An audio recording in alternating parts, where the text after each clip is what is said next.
¿Cómo es posible que una enfermedad que se produce en la garganta, una inflamación, puede llegar a enfermar el corazón? Específicamente, la válvula, entiendo, más importante, que es la válvula mitral. ¿Es que viaja algo desde la garganta hasta una válvula? Bueno, misteriosamente, aunque hay una correlación directa entre una bacteria llamada Streptococcus beta hemolítico del grupo A y aparecer posteriormente en amigdalitis no bien tratadas, una enfermedad llamada enfermedad de la válvula mitral que posteriormente puede producir como secuela una fiebre reumática. Entonces, doctor, ¿cómo usted me explica todo este lío? Sí, así mismo. Todavía hoy en día, sobre todo en los padres que no llevan el tratamiento que el médico pediatra le ha aconsejado de la cantidad de dosis de penicilina o los cultivos que tienen que hacerse continuos en la garganta, en algunos casos, muchos de esos niños terminan teniendo una fiebre reumática, que no es más que signos y síntomas que tienen que ver a través de criterios. Nosotros los médicos lo hemos clasificado en criterios mayores y criterios menores. Pero dos importantes de esos criterios, los más importantes son una artritis migratoria, llámese que se le inflama el codo, la rodilla, la muñeca, pero uno mucho más importante todavía es la carditis, que no es más que una inflamación del corazón. Entonces aparecen soplos y comienzan a haber una serie de signos y síntomas. Aparece una insuficiencia valvular mitral y posteriormente, si esto no se corrige, hay una estenosis mitral, porque se produce un endurecimiento, una rigidez de la válvula. Hablando con cirujanos cardíacos en estos días, me decían que todavía es sumamente frecuente el problema de la válvula mitral. Por lo tanto, estamos haciendo este comentario y aconsejándole a las madres que si su niño o niña tiene una amigdalitis y el pediatra le ha recomendado una cantidad de tiempo poniéndole una penicilina, por favor no abandonar el tratamiento, ya que hay países y escuelas que hasta la dejan de por vida. Hay otros que la dejan durante 5 años. Hay otros que están buscando alternativas de tratamiento. ¡Ay, pero que eso duele! No. De hecho, la mayoría de la penicilina benzatínica, que se utiliza esta por su tiempo de duración en sangre, tienen consigo un anestésico para que ese punchazo y ese medicamento moleste lo menos posible.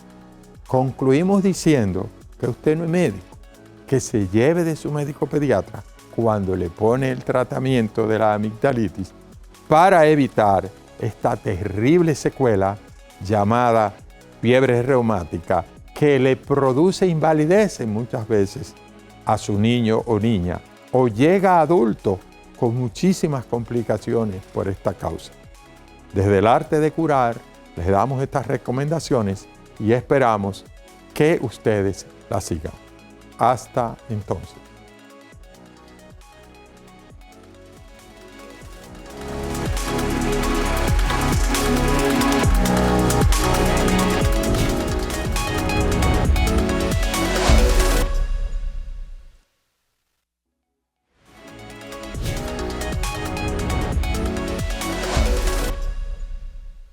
Hay un tema importante en la medicina dominicana y es la secuela que ha dejado el COVID. No hay ninguna duda de que esta enfermedad realmente tocó fondo en la República Dominicana, no solamente en términos de costos, también en términos de las complicaciones post-COVID. Hemos notado, lo digo con mucha pena, que el COVID nos ha dejado más pacientes con infartos cardíacos y más pacientes con infartos cerebrales. Y si a eso ustedes le suman los trastornos cognitivos, esto es trastornos de la memoria, trastornos del sueño, trastornos de la atención, trastornos del aprendizaje, etcétera, de los pacientes que estuvieron internados, muchos de ellos intubados en nuestros hospitales, obviamente que es preocupante. Entonces, ¿cuál es el consejo? El consejo es que frente a estas secuelas que nos ha dejado el COVID, busquen atención médica. Todavía hay personas que no han recuperado el olfato, hay personas que tienen trastornos todavía de la memoria y no entienden por qué. Entonces, hay que buscar atención médica para este problema que nos dejó el COVID. Por lo tanto, este es el consejo en esta pequeña capsulita de medicina, de que todo eso tiene, por decirlo así, solución, pero hay que buscarla con los médicos. Bendiciones, estamos desde el arte de curar, qué bueno, y hoy le traemos una propuesta interesantísima porque, señores, la causa más frecuente de consulta a un pediatra, adivinen qué es, la fiebre. Y aquí tenemos hoy a la doctora Anne Burgos, médico pediatra y emergencióloga pediatra, y vamos a tratar esos temas. Bienvenida al arte de curar, doctor. Muchísimas gracias, doctor. Gracias por la invitación.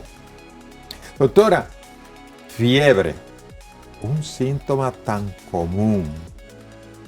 Temperaturas, vamos a hablar de qué es fiebre, cómo se define el término fiebre. Si la fiebre es una elevación temporal de la temperatura corporal, se define generalmente una temperatura mayor a 38 grados Celsius o de 100.4 grados Fahrenheit, y es asimismo, como usted dice, un síntoma, no es una enfermedad. Importante, 38 en adelante, a veces tienen 37.5, ¿qué tiene fiebre? No es fiebre. No es fiebre. No es fiebre, entonces ya usted sabe, algunos libros decían de 38.2 en adelante, pero parece que le bajaron 2 graditos y estamos en 38.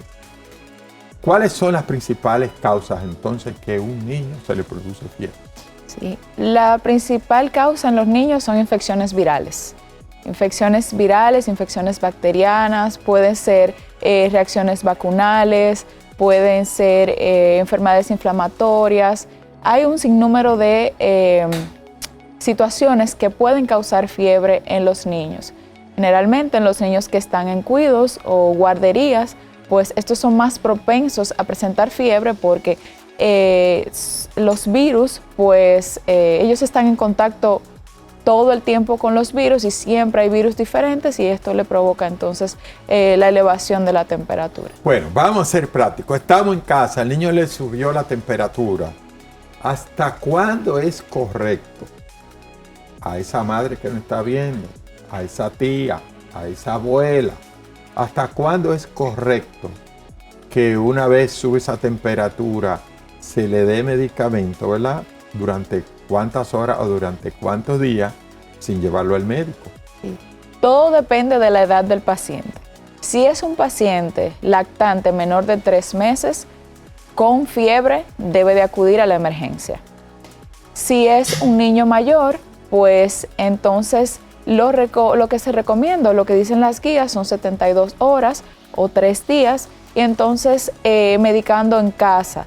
Los medicamentos comunes que nosotros conocemos, los antipiréticos, son el paracetamol, que es el acetaminofén, y el ibuprofeno. Estos medicamentos deben ser administrados de acuerdo al peso del paciente.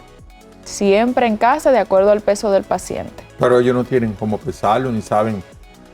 Bueno, ahora está el ChatGPT y tantas cosas. Sí, hay muchas cosas. Pues si tiene la opción, puede comunicarse con su pediatra, de acuerdo al último peso pudiera calcularle pues lo que le corresponde, pero nunca medicar o automedicar. Si no sabe, mejor lo lleva a la emergencia, no hay problema, se pesa y se le da el medicamento. Entiendo que estos medicamentos a la gente que le gusta dar, a veces le dan sobredosis o le dan una dosis por debajo.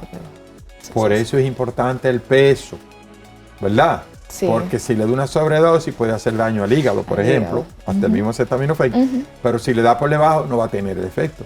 Exacto. Y usted seguro ha visto las dos cosas. Sí. Una de las causas principales de por qué lo llevan a la emergencia es porque le han dado ya el medicamento y no ha surgido efecto, porque siempre la mayoría de los casos es que le están dando de menos. Tienen mucho tiempo que no lo pesan, no saben cuánto pesa el paciente y pues para no sobremedicarlo pues le dan un poquito, una cucharadita, un chin, entonces haciéndolo con no miedo dosis. porque saben que lo están haciendo incorrecto. Exactamente. Entonces, todo lo que usted está haciendo incorrecto tiene su miedito, espérate, que exactamente. Es un niño. Doctora, ¿y por qué usted dice que antes de los 3 meses siempre hay que llevarlo si hay fiebre? Sí, los lactantes menores pues tienen riesgo de sepsis, que es una infección generalizada.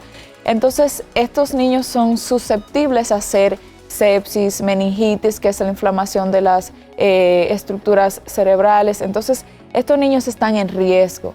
Por eso, desde que un niño tiene una elevación de la temperatura por encima de 38, un lactante menor de 3 meses debe acudir, sobre todo si presenta dificultad respiratoria, si no quiere comer, si se ve apagadito.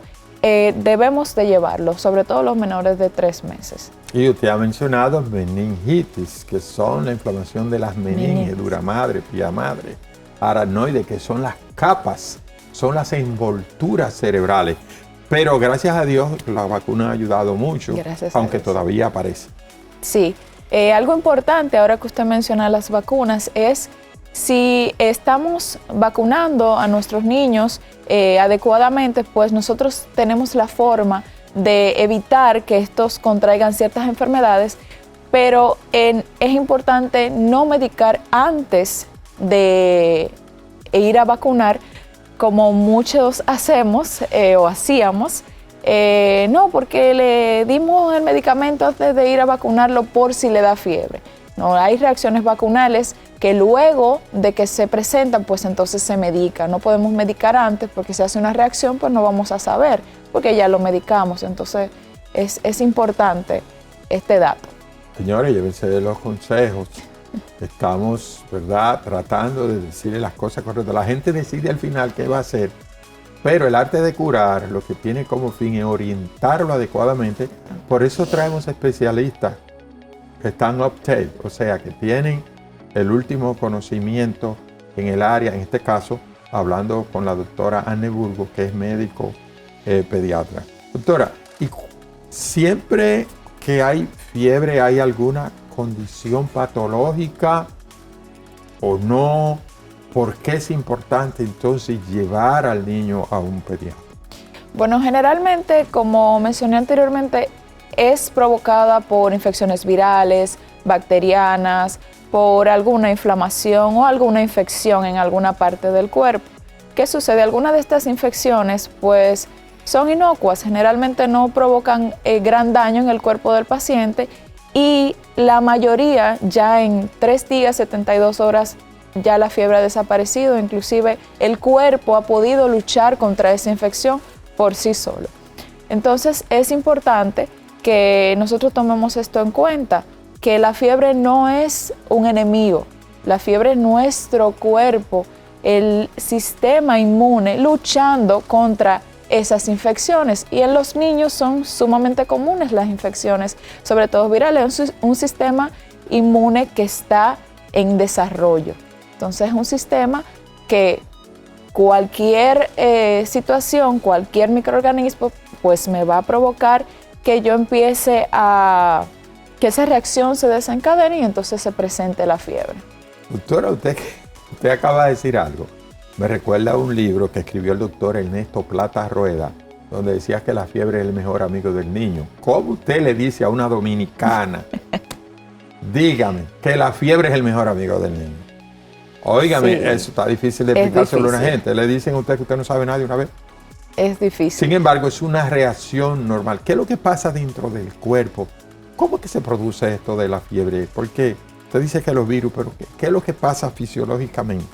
Generalmente lo que provoca la fiebre son pirógenos endógenos, dígase algunas sustancias como las interleuquinas y las prostaglandinas, que son las que actúan sobre una parte del cerebro que es el hipotálamo, que es donde está el centro de la fiebre, dígase el termostato de nuestro cuerpo. Entonces actúa sobre esta estructura y provoca la elevación de la temperatura. Entonces, en las ciertas situaciones que dijimos, pues el cuerpo, cuando detecta este microorganismo, intenta que no se prolifere o que no crezca dentro del cuerpo, y entonces eleva la temperatura para ver si puede contrarrestar ese microorganismo que está en la sangre. Efectivamente, el centro termorregulador se llama el hipotálamo, que actúa precisamente como eso, regula la temperatura.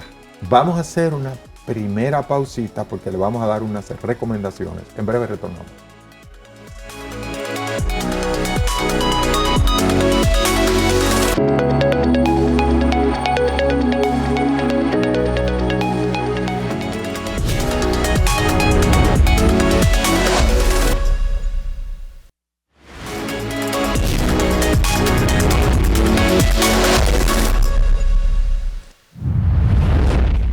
Continuamos con su programa El Arte de Curar y recordamos que estamos conversando con la doctora Anne Burgos, pediatra y emergencióloga. Doctora, a veces se producen convulsiones y dice, ese niño convulsionó porque tenía fiebre o usted dejó que la fiebre le subiera demasiado.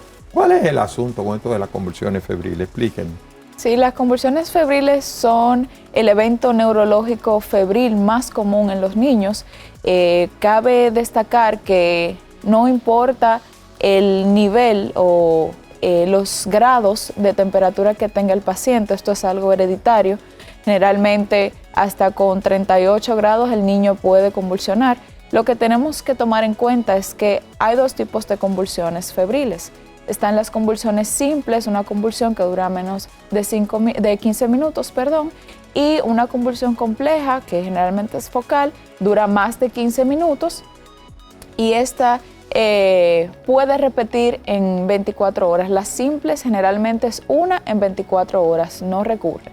Entonces debemos de recordar o debemos de saber que estas convulsiones no dejan daño neurológico, no causan daño neurológico. Eso que escuchamos por ahí, que eso fue después de una fiebre, que le pasó eso, pues eso no es correcto. Probablemente el paciente tenía otra situación, pero generalmente las convulsiones febriles no causan daño neurológico. Cuando usted llegue a la emergencia, lo primero que usted tiene que hacer es dirigirse a una emergencia en caso de que usted vea una convulsión, que son movimientos involuntarios, que usted son muy llamativos, usted lo va a saber. Usted va a saber cuando es una convulsión, usted se dirige a una emergencia y ahí probablemente le tomarán la temperatura, verán que está elevada, le dirán que es una convulsión febril, lo medicarán, probablemente le pongan oxígeno y usted se va a sorprender porque probablemente no le vayan a hacer ninguna imagen, dígase ninguna tomografía, no le vayan a hacer ninguna imagen cerebral y tampoco lo vayan a medicar para las convulsiones con medicamentos anticonvulsivantes porque generalmente no lo necesitan en este caso. ¿Y cuáles son entonces todos los criterios? Porque entiendo que además de que tenga la temperatura elevada, hay otros criterios porque hay otras enfermedades que pueden debutar con fiebre y convulsiones. Sí, lo primero es que para hacer una convulsión febril debe de tener fiebre. Eso es lo primero. Debe de durar menos de 15 minutos y no puede o generalmente no recurre. Es una sola en 24 horas, si es en el caso de una convulsión simple y cede sin anticonvulsivantes. Bueno, también creo, si mal no recuerdo, que hay que tomar en cuenta la edad del niño. Edad del paciente, normalmente claro. Las convulsiones comienzan alrededor del sexto mes hasta los 6 años.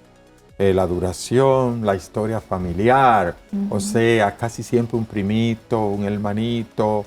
Y si la convulsión está muy sospechosa, hay que hacer inclusive una punción lumbar, porque recordamos que ahorita usted habló de la meningitis, que es una inflamación de una de las capas meninges. Y cuando nos formamos, eso era tan exigente que teníamos 6 criterios y uno de ellos era que hasta tendría que tener unos 10 o 15 días posteriormente un electroencefalograma normal. No sé, ha cambiado mucho la cosa, Bastante. pero la edad del niño, la historia familiar, que tenga fiebre, un electronormal, una punción lumbar negativa, precisamente para uno ya estar totalmente seguro de eso. No sé si eso ha cambiado. Sí, con relación a la edad es exactamente como usted dice, es de 6 a 5 años, permisivo hasta los 6 años. Es importante la historia familiar. Siempre le preguntamos al papá o a la mamá, ¿usted convulsionaba cuando pequeño o el papá del niño convulsionaba cuando era pequeño? O si es la abuelita que lo trae, le preguntamos. Generalmente dicen que sí, porque es algo hereditario. Entonces, por ejemplo, si tenemos un niño ya de 8 años que convulsiona, pues entonces deberíamos de buscar otras causas. Si es la primera vez que convulsiona. Si es la primera vez que convulsiona. Importante eso que acaba de decir la doctora. Si es la primera vez que convulsiona, debemos buscar mire, otras doctora, causas. cuando yo veía que un niño a los 4 años, que está en el rango, convulsionaba por primera vez, digo, pero entonces este nunca hizo una infección viral. Exacto. Y decirle a los padres esto. Hay de un 4 a un 5% de niños en el mundo, que no importa dónde haya nacido, si usted está entre ese 4 o 5%, va a convulsionar. ¿Qué son los que usted dice que tienen esa historia, ese componente hereditario? Para que no estén acusando que tú eres una abusadora, que dejaste que la fiebre le subiera a 40. No, ese iba a convulsionar con 38. ¿Usted está entendiendo? Así que no esté acusando a la pobre señora, que he visto, yo veía hasta pleito en la emergencia. Sí. Sin embargo, una madre inocente, porque ella no fue que se descuidó, era que el niño iba a convulsionar como quiera. Entonces usted debe de saber eso. Exactamente. Eso es sumamente importante. Eso, por ejemplo, porque un niño tenga 40 grados de temperatura no quiere decir que vaya a convulsionar. Si no tiene historia, si no tiene estas características que ya nosotros hemos mencionado, es muy poco probable que convulsione, aunque esté así de elevada la temperatura. Doctora, otro error a los que salían premiados, o diríamos, no premiados con meningitis, fue que le subió tanto la fiebre que hizo meningitis. No, para nada. La meningitis le produjo la convulsión y la fiebre. Exacto. No la fiebre, ¿verdad? Produjo la meningitis. Exactamente. Porque eso hay que explicárselo a la gente. Convulsionó tanto que le produjo meningitis. No es así. No, ya dijimos que la meningitis es una infección de las capas de las meninges en general. Entonces, no es que una cosa llevó a la otra, es que yo tenía una infección y esa infección, entonces, por eso hice fiebre y entonces ahí está el asunto. No tiene a mano un analgésico, no tiene un acetaminofén, están de vacaciones en un campo lejano y le subió esa fiebre al muchacho. ¿Qué hacer? Podemos utilizar, que es lo que siempre vamos a tener a mano, medios físicos.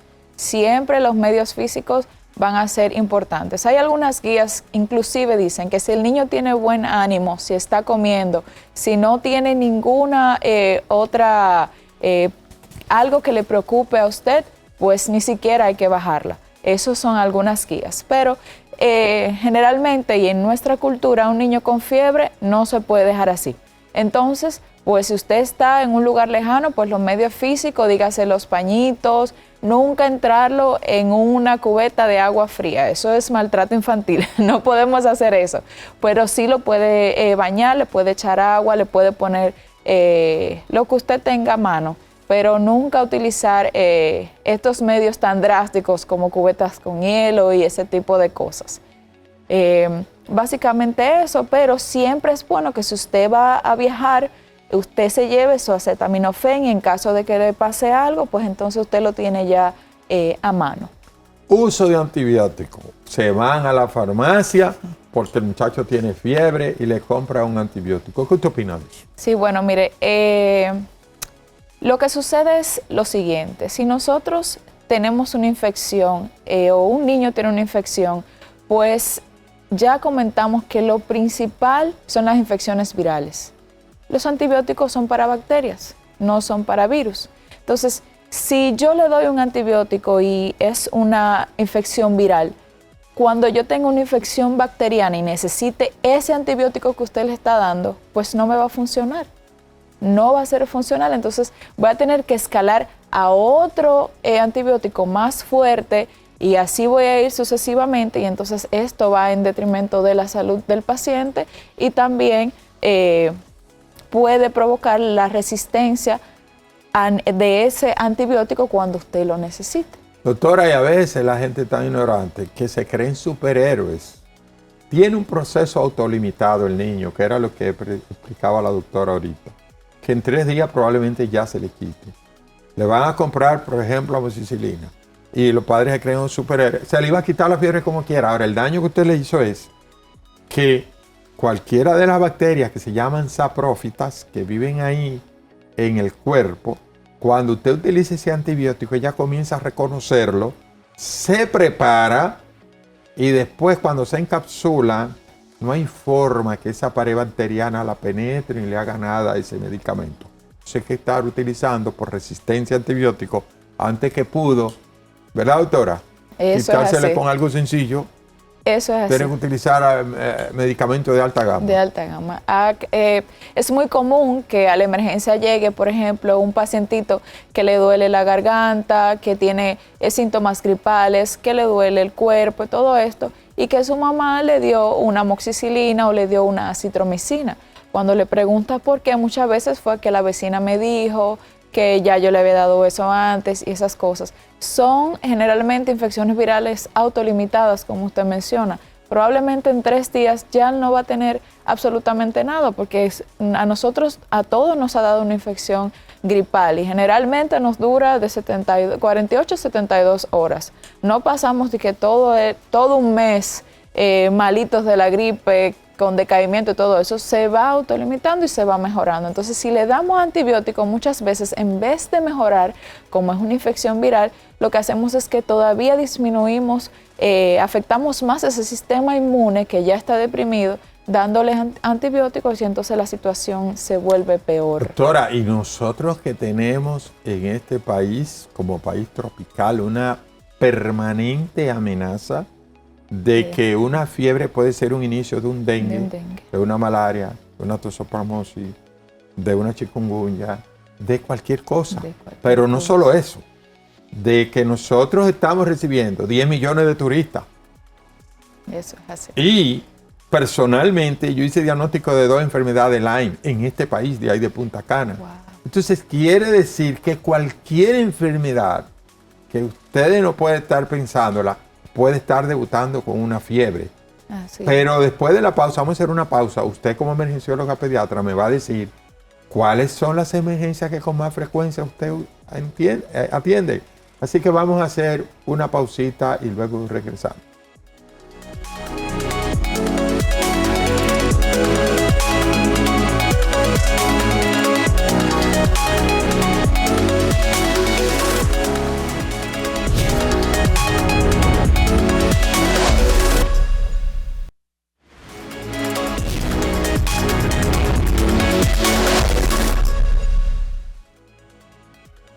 Continuamos desde el arte de curar y estamos conversando con la doctora Anne Burgos, pediatra emergencióloga. Doctora, ¿dónde usted presta sus servicios, su teléfono, hora, horario? Explíqueme eso. Sí, en este momento estoy laborando en el Centro Médico UCE.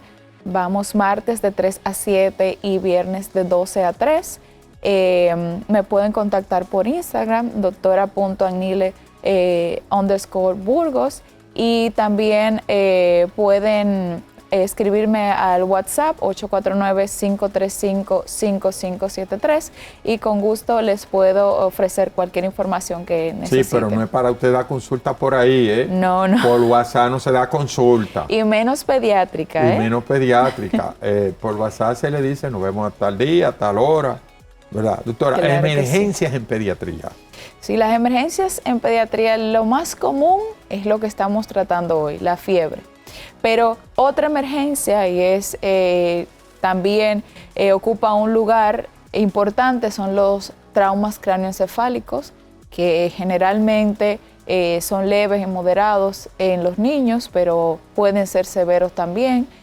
Nosotros vemos muchas gastroenteritis agudas, dificultad respiratoria, quemaduras, ingestas tanto de cuerpo extraño como de sustancias que son corrosivas a lo que es el sistema digestivo. Nosotros también vemos ahogamientos, en fin, que la mayoría de situaciones que nos llegan, esas son las más comunes, generalmente por lo menos los que nos ha tocado. ¿Cuáles objetos son los que la literatura, y si usted tiene experiencia aquí, en niños pequeñitos, son errores que llegan y lo entran a la boca y pueden en un momento producirle obstrucción de las vías aéreas? Sí, claro que sí. Las monedas ocupan el lugar número 1. Las monedas. Siempre es bueno no dejar las monedas en casa, encima de la mesa o en lugares donde ellos puedan alcanzarlas. Unas que son muy peligrosas son las pilas de reloj o las baterías de reloj, que son altamente corrosivas. Estas pueden provocar inclusive perforación del esófago y eso produce una quemadura que al final inclusive hay que hacerle una cirugía. Entonces, y no cualquier cirugía. Y no cualquier cirugía.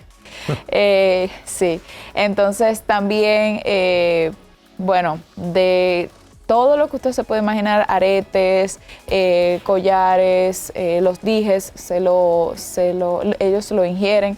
Algo muy importante que quisiera hacer un llamado son las sustancias. No dejar no echar sustancias como el arizolín, como el desgrasante, ese tipo de sustancias en botellas, que los niños puedan confundirlas con bebidas y dígase refresco, agua, que no puedan confundirlas y siempre estén cerradas, porque los niños son muy curiosos. Ellos intentan probar, intentan saber qué es lo que hay en esa botella.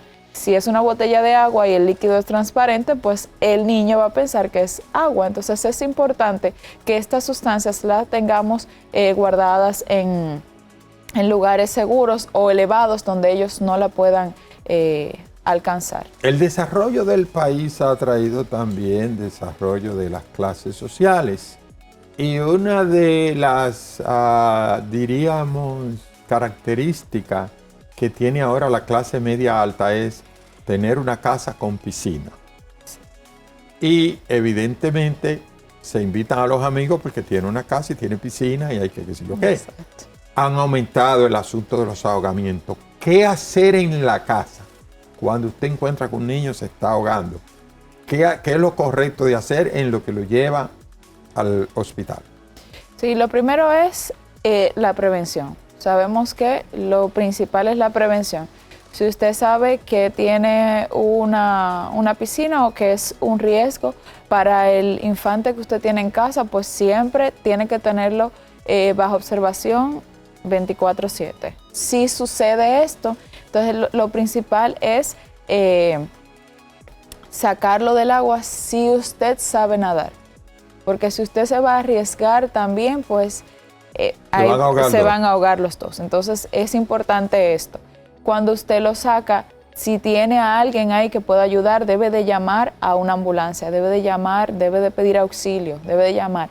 Pero si usted tiene el conocimiento, que sería bueno que en nuestro país todos tengamos esa parte de la resucitación cardiopulmonar o RCP, pues usted puede también ayudar al paciente con si está inconsciente, ya con las compresiones y la respiración boca a boca en ese caso. Además de esas recomendaciones, yo le voy a dar dos. Si usted no sabe nadar, no tenga piscina. Es la primera. Y segundo, haga lo que hacen en otros países, que desde que el niño tiene 3 meses, buscan a una persona y lo entrenan, y el niño a veces aprende a nadar antes que caminar.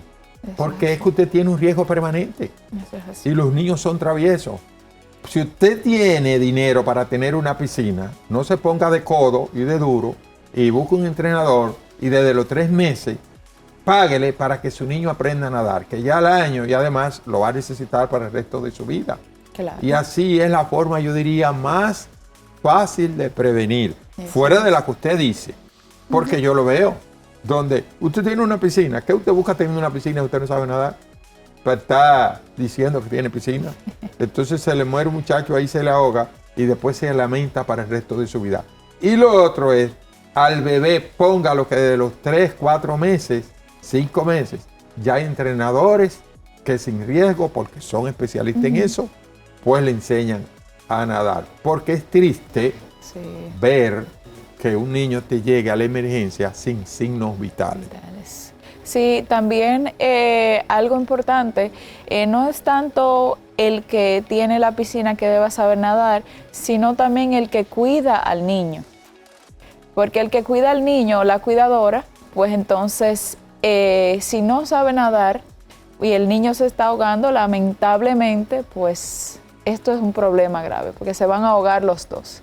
Entonces, el cuidador también debería saber nadar. Hay una amiga que me dijo que le haga esta pregunta, siempre que ella sabe que yo vengo para el programa, y me dice, ¿cuál es el tema? Digo, fiebre, me dice la amiga, no deje de preguntarle que si el niño tiene fiebre, si ponerle alcohol debajo de los sobacos, de las axilas, esa palabra sobaco es fea, así que a la amiga que no me le diga eso, debajo de las axilas, poner un poco una turunda de alcohol, que si eso le baja la fiebre. Mire, eso se utilizaba mucho anteriormente y por eso mismo se estudió bastante, porque sí baja la temperatura, sí lo hace, eso es indiscutiblemente que el alcohol baja la temperatura. Lo que sucede es que el alcohol es una sustancia también que se absorbe. Se absorbe. Entonces, en el lugar donde usted se lo está poniendo, nosotros tenemos unas glándulas.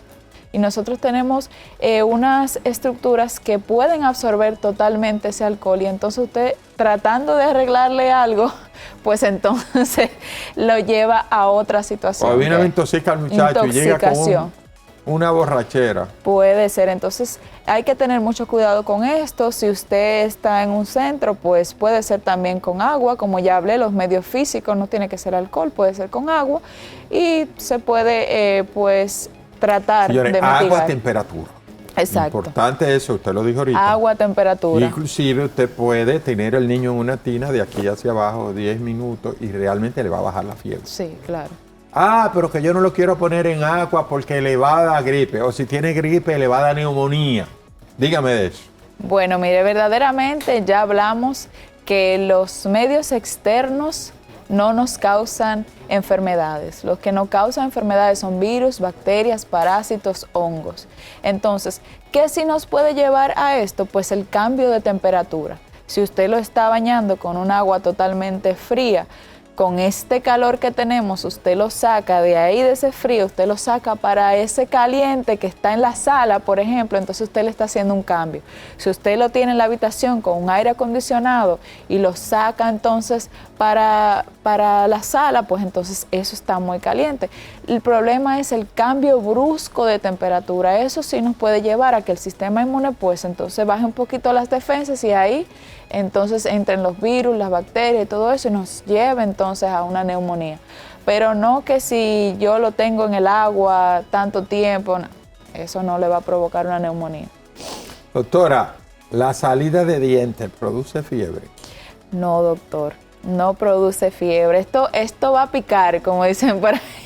La salida de los dientes no produce fiebre. Ya hablamos que la fiebre es producida por pirógenos endógenos. Quiere decir que son sustancias que están en nuestro cuerpo. Esas son sustancias que, bueno, digamos que van a llevar o van a provocar lo que hablamos de hacer efecto en el hipotálamo y entonces dañar el termostato. Doctora, pero usted va a tener problemas con la abuela.